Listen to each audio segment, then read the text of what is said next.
What's going on there, people? Good to see you. No, I wasn't pushing it. Don't worry, it's cool. You can be chill. All right. So, hey, anyway, it is good to see all of you this morning. I want to go ahead and get started with a word of prayer because we've got a lot of ground to cover today. We're going to do it really, really quick. And personally, I have been very encouraged by what I have seen in the book of Exodus. And so we're going to get right to business. Let's go ahead and pray together. Jesus, I thank you for today. I thank you for the fact that your word is practical for life. And I thank you that your word teaches us truths that are sometimes hard to swallow, but when we do, there is a freedom that comes with that.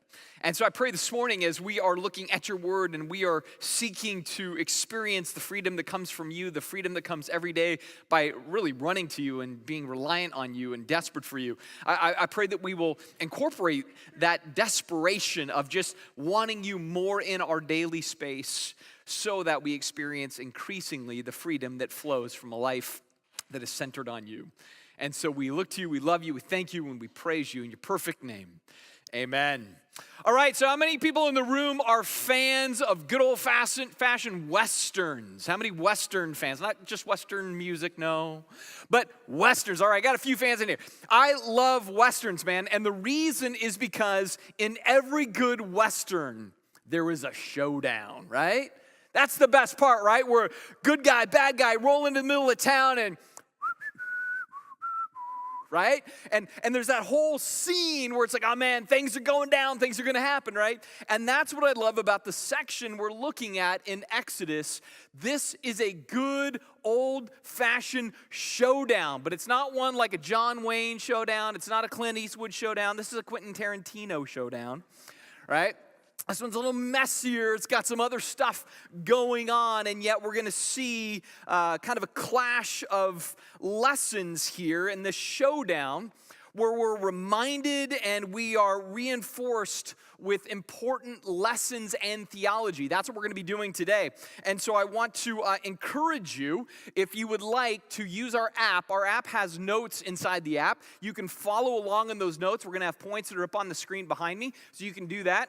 If you prefer, just open your Bible. We're going to be looking at Exodus chapter 4 to chapter 11. So big chunk of space today. Or if you just want to open your own Bible app and go along that way, you can totally do that as well. You've got options at your disposal. Now, because we're looking at 7 chapters, obviously we are not going to be able to touch on everything in that amount of time. That's just not going to be able to happen. But again, I think there's some critical things that we are going to see today that are good reminders in life as far as some of the things that God may want to do in our lives. Now, to catch you up to speed, if you weren't with us last time, we are in the book of Exodus. It's the second piece of literature in your Bible. And this is a story about how God frees his people. That's the whole narrative. And last week, what we saw, first of all, is that we came in contact with Moses at this bush that's burning, but it's not consumed. And from that, we saw that Moses is selected by the grace of God.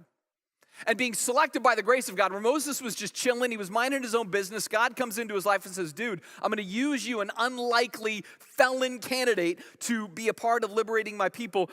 Man, that's grace. And so we see the grace of God touch his life. From that, God then gives him or equips him with the rod of God. So the grace of God touches him, and then the rod of God equips him in his life. From that, we see he's commissioned for the plan of God, and after a string of excuses, 5 excuses to be exact, he is renewed with the confidence of God.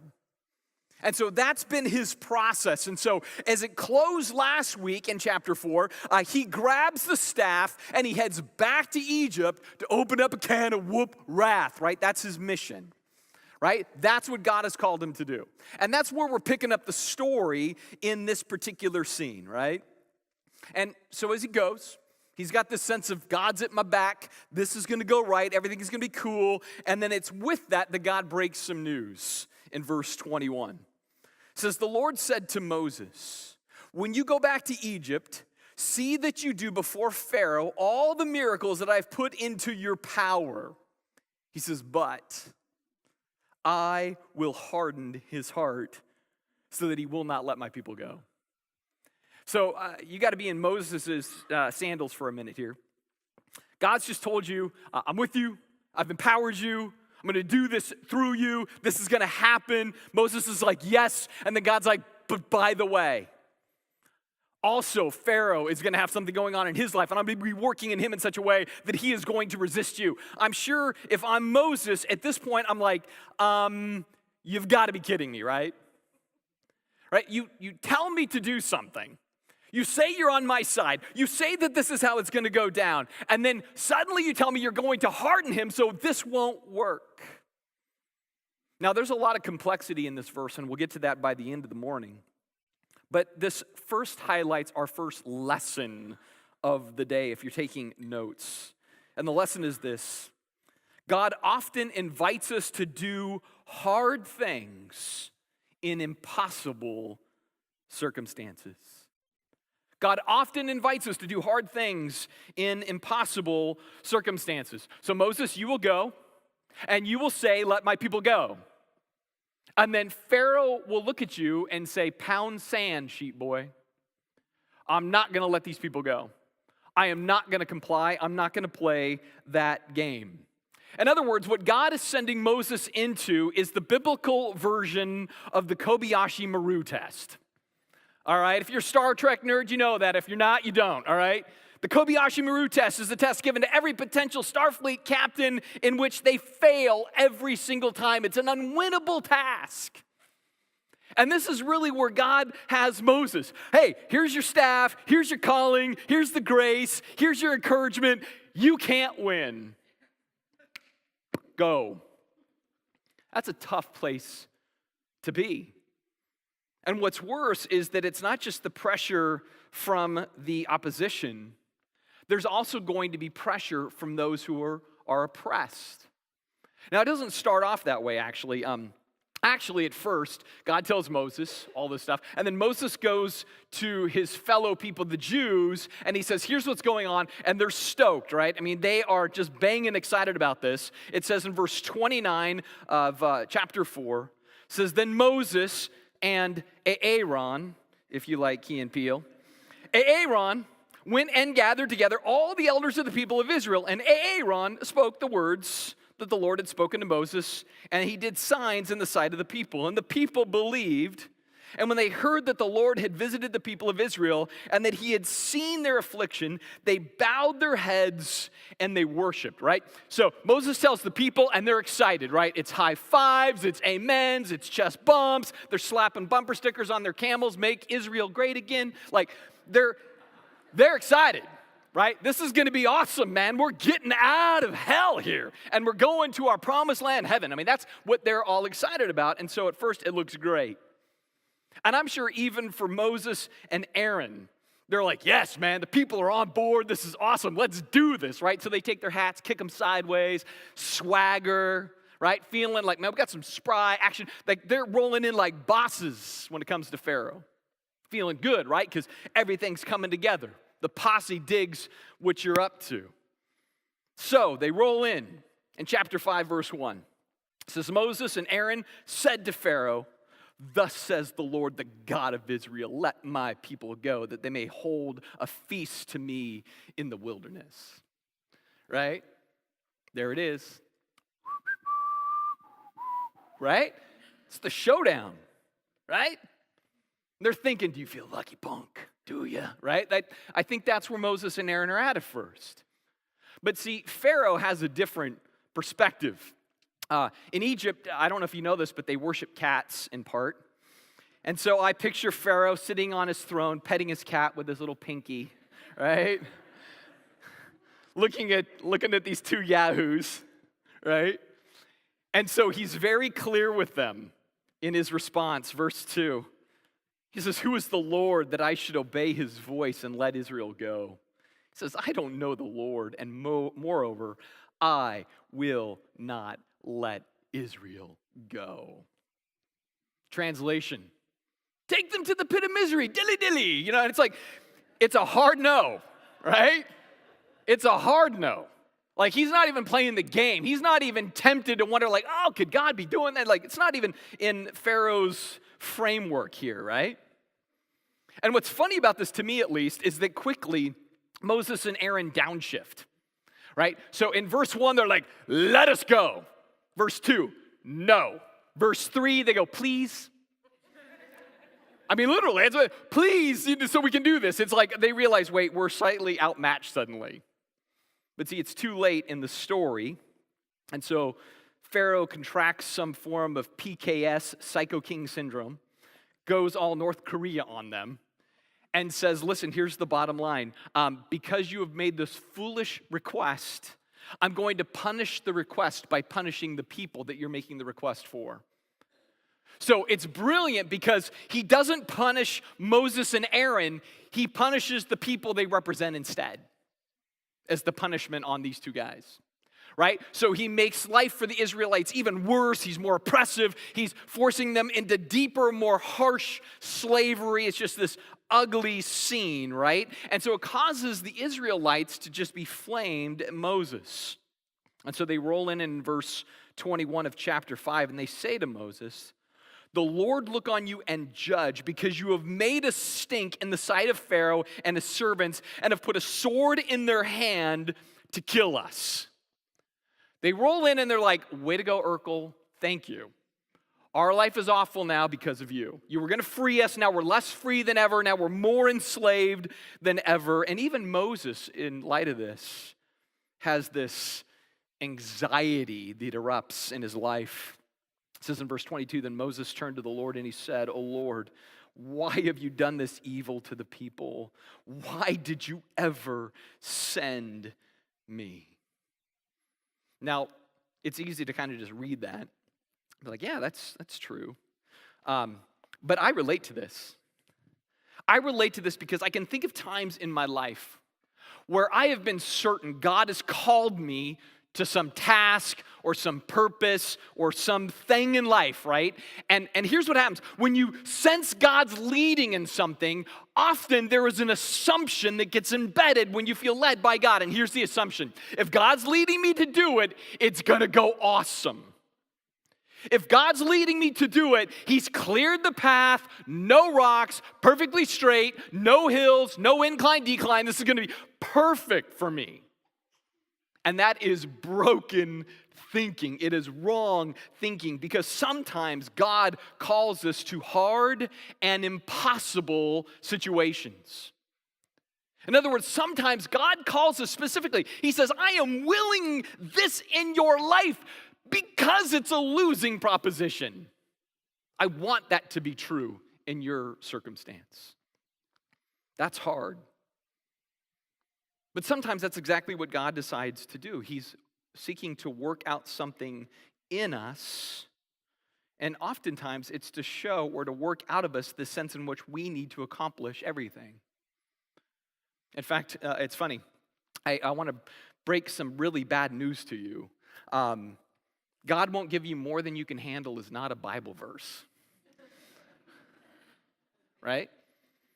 Right now, some of you are like, no, I don't believe that. I'm going to look at my concordance. I can't believe it's not a Bible verse. Look at that. It's not. All right.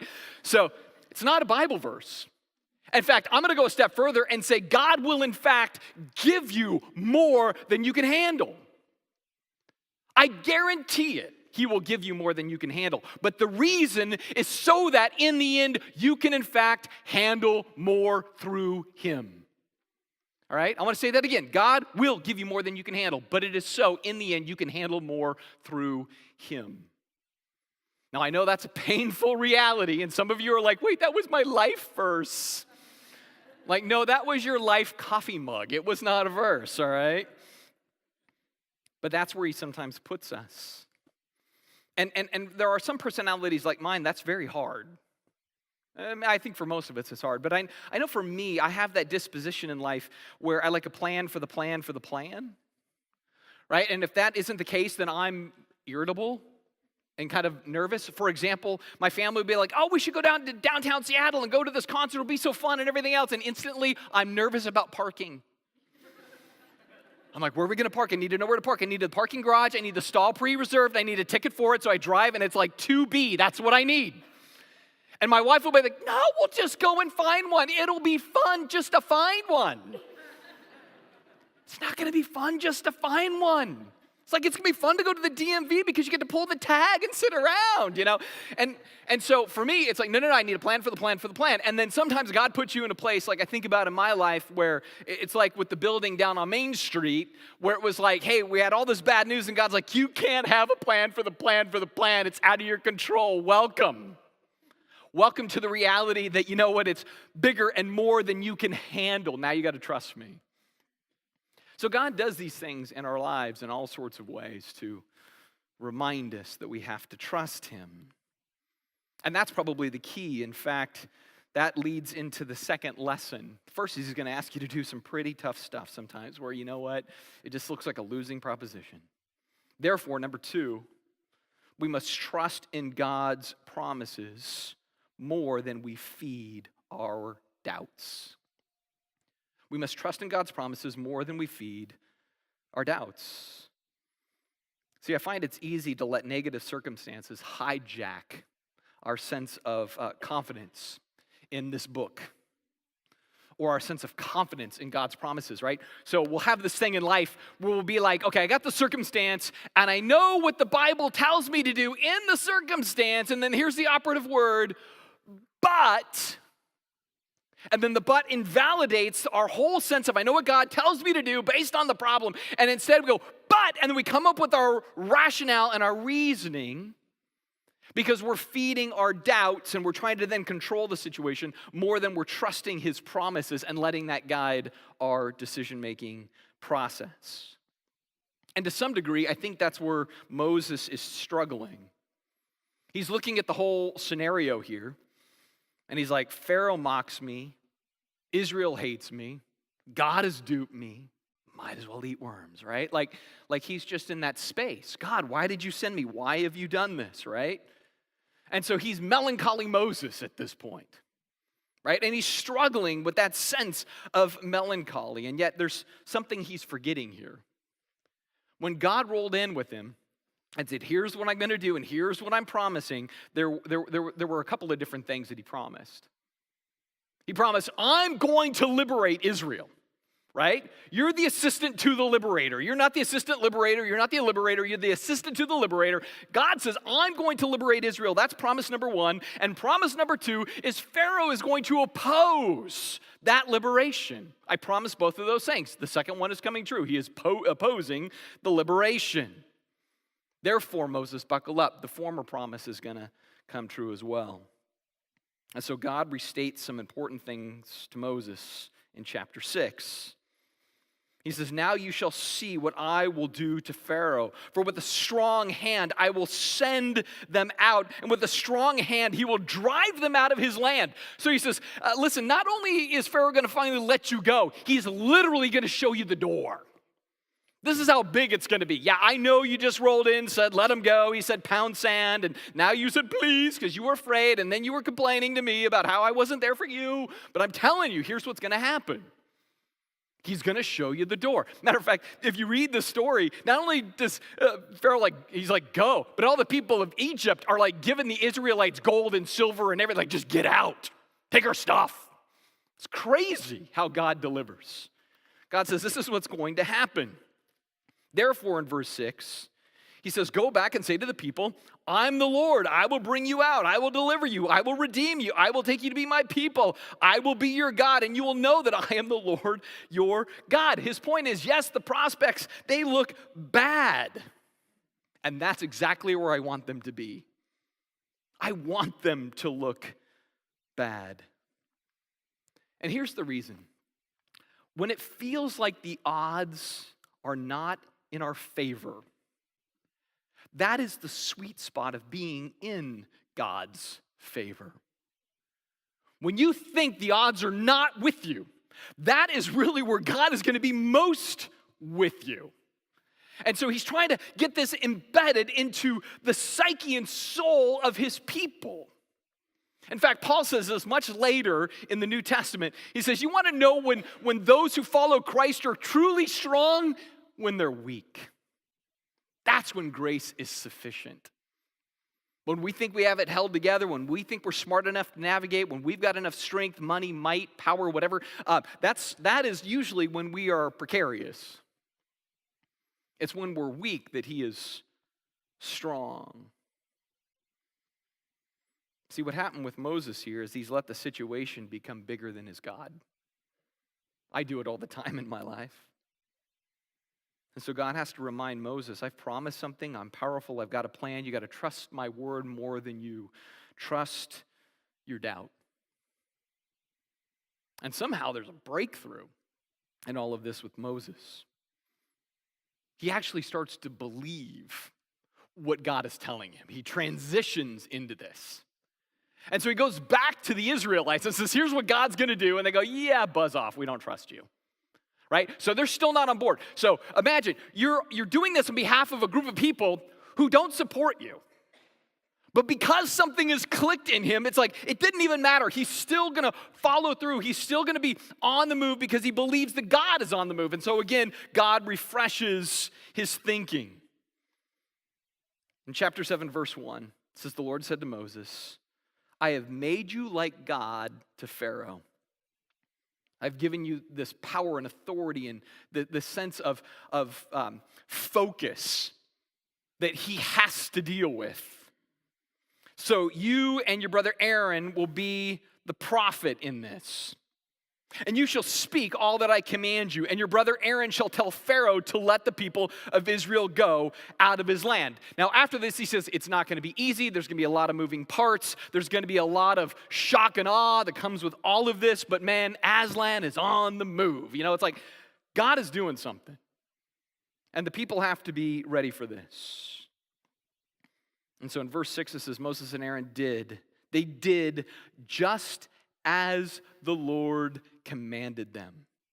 It says, now Moses was 80 years old, and Aaron was 83 years old when they spoke to Pharaoh. So it's like a scene from the bucket list a little bit, right? It's like Morgan Freeman walks in with the dude even older, you know? And yet, the big headline is they did just as the Lord commanded. Just as the Lord commanded. They didn't sit back and go, well, is this the right thing to do? And what are the odds that we're going to come through on this? They just did the next right thing. God said, do exactly what I tell you to do. They said, we're going to do exactly what you tell us to do. And they did that. And that in and of itself is a lesson right there, right? There are so many times in life where it's like we face these trials and challenges and hardships, and again, we want to do it in our own way, own strength, own kind of classic wisdom of the day, and yet God says, man, I'm telling you, I gave you this book for a reason. I mean, this book is a great roadmap to life. Not that every time it tells you what to do is an easy thing to do. In fact, oftentimes it feels very counterintuitive. You have an enemy, do good to them, love them, take care of them. That is very counterintuitive, right? When somebody wrongs you many times, you forgive them. It's very counterintuitive. But boy, that is where you win. You can't always win the situation, but you can win in the situation. Again, let me say that. You can't always win the situation by doing the right thing, but you can win in the situation by doing the right thing. They did just as the Lord commanded them. Now, throughout history, there have been many Christians that have done the next right thing, and it looks like it went terribly wrong for them from a human point of view, yet God says, no, that still went right. Eternally, there is reward. Other times, there's people that do the next right thing, and it turns out right in this life, and you get to see that and celebrate that. Actually, this is where the story takes a turn, and it looks like suddenly the wind is at the back of God's people as opposed to in their face. And you begin to see the winds pile up in a series of plagues, 10 plagues, in fact, that befall Egypt. And the plagues have three purposes in the story. I'm going to give you all three. All right? And the first is one that I think many people aren't as familiar with. The second one you'll be very familiar with. And the third one you'll be like, oh, I didn't even know that was a reality. So the first reason for the plagues is God is going to war against the Egyptian gods. Right? This is something he says in Exodus 12:12. He says, on the gods of Egypt I will execute judgments. I am the Lord. Right? And so in a strange way, you got to understand, in Egyptian culture, 3,500 years ago, there were many iconic things that they then saw as their deities. So the Nile wasn't simply a river, it was a deity, and there was many things that represented their deities, and behind their deities were areas of value to culture. So if you looked at American culture, for example, we'd say we value economy, we value healthcare, we value beauty and the arts, we value democracy and freedom. There's these things that we value, and then we iconicize those in different ways, right? The Bill of Rights, or the Constitution, or Wall Street, or whatever else. And so we have icons that represent the values that we have. Well, Egypt had the same thing, and it was all these different gods. 10 gods, in fact, or at least 10 ideas were surrounding the different gods that Egypt had. And so I've put up on the screen kind of a list of some of those things. So when God looks at the Nile and turns it to blood, we just go, wow, that's a weird thing. Like he was in there going, what should I do first? Blood in the Nile, Like it was just pulled out of a hat. Well, this crippled the gods of economy and infrastructure for the people of Egypt. It threatened their very sustenance for life. They had a deity that was represented by the frog that had to do with fertility and their future. Lice and gnats were all about soil and the ground and the earth. Flies and flying beetles were about resurrection and afterlife. The death of livestock represented beauty and love and motherhood. The boils were about healing and medicine. On and on and on. Hail, locust, darkness, death of the firstborn son. All of these things were actually God kind of saying, you know what, you trust in this, it's not going to save you. You trust in this, it's not going to save you. You trust in this, it's not going to save you. I am God over all the things that you trust in and think will save you. And that is still true today. We go, the military is going to save us, our economy is going to save us, our healthcare system is going to save us. And God's like, those are as frail as anything in this world. It can easily be toppled. Thank you, 2008, reminding us that when we think we're powerful, that's sometimes when we're weakest. And so God brings this judgment, and it doesn't simply affect the Egyptians. You got to remember what I've said up to this point is that also the Jews had been worshiping the gods of Egypt. Joshua 24:14, right? So God is showcasing both to the Egyptians and to the Jews that these gods are not worth following. The things that you're trusting in to create the security for life, they're weaker than you think. And so God does this dynamic display that he is the one true God and these other gods are frail and false. The second reason that God brings these plagues is evidence of his power before his people, the Jews. Right? That's why he says, I am the Lord, I'll bring you out, I will deliver you, I will redeem you. He's showcasing that he's the one true God. All these other things are false gods that aren't gods, and that's a problem even for the Jews. But the third reason he does this is the third point in your notes. And it's the truth that pain is the tool that points people to their need for God.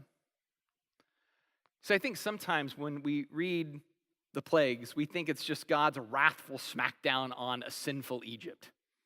And that's it. It's like, oh, God's just letting it loose that day. Which, by the way, isn't 10 days worth, it isn't 20 days worth, it isn't 90 days worth. Math has been done. This is estimated to have gone over close to somewhere between 9 months and a year. This process of plagues, right? Now, I don't want to miss the point. Israel is God's people, and Egypt is sinful. And in these plagues, God is dealing with the sinfulness of Egypt. And because they're sinful, they are worthy of wrath. Right? They're deserving of wrath. But can I tell you why Egypt is deserving of wrath? One simple reason. Because they're human. They're human. Here's what I mean by that. I think we have sometimes a modern assumption that says human beings are generally good and generally reasonable. And therefore, can be reasoned with into a different way of thinking. And we could even look and say, so really, the Egyptians must have been uniquely wicked for God to be doing this kind of thing. And I'd say, no, they were just as wicked as everybody else. And God is going to use these plagues to get their attention. And so often, it's pain that is the greatest catalyst to getting our attention before God, because in our sin or in our rebellion, in our hardness, we don't tend to listen to reasoning from God. Let me put this in a different way for those who say, no, people are generally good. Okay, let's say that for 1 year, as a culture, the United States, we were going to test the general goodness of human beings. And the way we were going to do it is we were going to remove every law in the country and every consequence for every law, just for 1 year. So every single law that exists, we say, you know what, we believe people are good enough to just do it on their own, so there's no laws and therefore no consequences. Do we believe that at the end of a year, we will be a better culture where everybody played by the inherent rules that we all believe inside because we're so good, or we would say it might be a little broken? Let me distill it. There would be no drunk driving laws, and there'd be no police officers, and there'd be no courts to press anything on you and have a consequence for you driving drunk. Do we think there'd be more drunk drivers or less drunk drivers on the road? And let's say we got rid of HR departments. All of them were gone. Do we think there were... Didn't see that coming. All right. But do we think there would be less sexual harassment in the workplace or maybe more? Do we think there would be more bigotry or less? What if we got rid of all regulatory departments whatsoever? Do we think that corporations and banks would play by the rules toward customers and honor everything that was said? Because we get rid of contracts for that year. It would just be handshakes. Banks would treat individuals well. Corporations would treat the environment well because we get rid of all of those things. We get rid of child protective services because we go, we're going to trust that every adult's going to treat a child well. Because people are inherently good. We think, so over the course of that year, would all of our problems decrease or increase? See, the reality is I don't think we're generally good people. I think we're generally cooperative people when there are threats and rules and consequences attached to us doing the right thing or not doing the right thing. Because as human beings, we still have this innate sense of pride or self-interest or self-preservation or independence. And because of that pride, God has to leverage then pain to humble us, right? To kind of cause us to go, oh, this is who God is and this is who I am. When you read through the plagues that come to Egypt, 4 times God reveals why he's doing this. He reveals more than these 4 reasons, but 4 times there's a specific type of reason that he gives. He says that the Egyptians shall know that I am the Lord. Why am I doing these plagues? So the Egyptians will know that I am the Lord. He says again that the Egyptians may know that there is no one like the Lord our God. That the Egyptians may know that I am the Lord in the midst of the earth. And for this purpose, he says, I have raised up Pharaoh to show my power so that my name may be proclaimed in all the earth. It seems that God's agenda is bigger than just the Israelites. He seems to be concerned about the Egyptians and the whole of the world knowing that there is this one true God.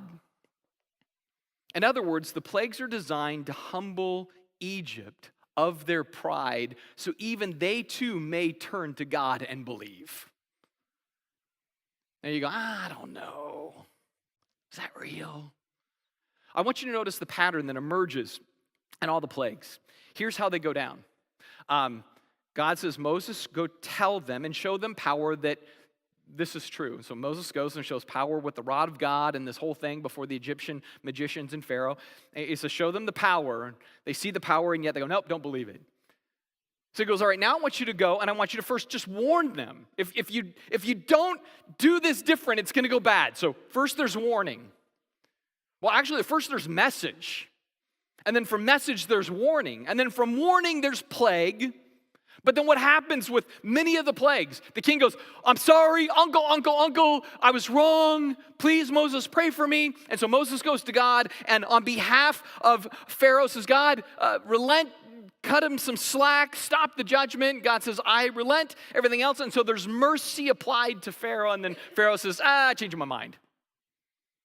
And then reboot, warning, actually message, warning, plague, I'm sorry. God shows mercy. And then Pharaoh does it again and again. And the cycle happens again and again and again. God shows mercy to Pharaoh multiple times. God warns him multiple times, right? God gives message to him multiple times. I mean, the whole thing is meant to plead with the king and plead with the people. You're seeing the power of God submit to this God. In other words, these aren't the thug acts of God. These are wake-up calls. They're wake-up calls. So that perhaps the Egyptians would turn to this God and believe. See, God is long-suffering toward our pride. And again, we have pride. And the deeper our pride, the more cloudy our vision becomes. An illustration of this would be if you've ever dealt with anybody or had a family member or a friend who has struggled with any kind of addiction. At the core of addiction is kind of a pride that so blinds them and so kind of alters things that when there's actually a confrontation or an intervention, they are listening to all these people who care about them, and they're looking at all of them and saying, they're all wrong. They're just all wrong. And it's at the core, this decisions that have kind of been self-interested, and then therefore it's a self-inflicted blindness that makes you think you're smarter than everybody in the room, even though everybody else can see the brokenness. Well, what we see in God is He's long-suffering toward even those very types of hearts.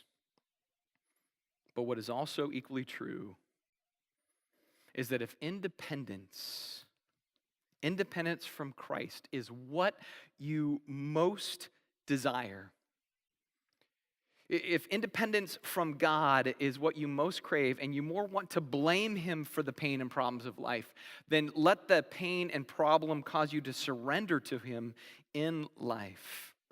Then eventually there is something that God will do, and He will ultimately give you what your heart most desires. Right? He will give you what you most desire. And that is the fourth lesson of the day. God eventually gives people their deepest heart's desire for good or for bad. He will do that. At the beginning, He said, I will harden Pharaoh's heart. And the critic will look at that and say, how unfair, right? That God hardened his heart. Man, where was the free will there? He had no choice. But you know what? When God tells Moses that, it's at the beginning of the story. And at the beginning of the story, He's telling him the final outcome. He says, here's how it's going to go down. People are going to be free, and I'm going to harden Pharaoh. He says, I'm telling you the end at the beginning. But there's a story from beginning to end that unfolds. And when you read the story as it unfolds, what you see is that as it kind of weaves itself, it'll say, this happens, and Pharaoh's heart was hard. It does not say, and God hardened Pharaoh's heart. The first 6 occurrences are Pharaoh hardening his heart.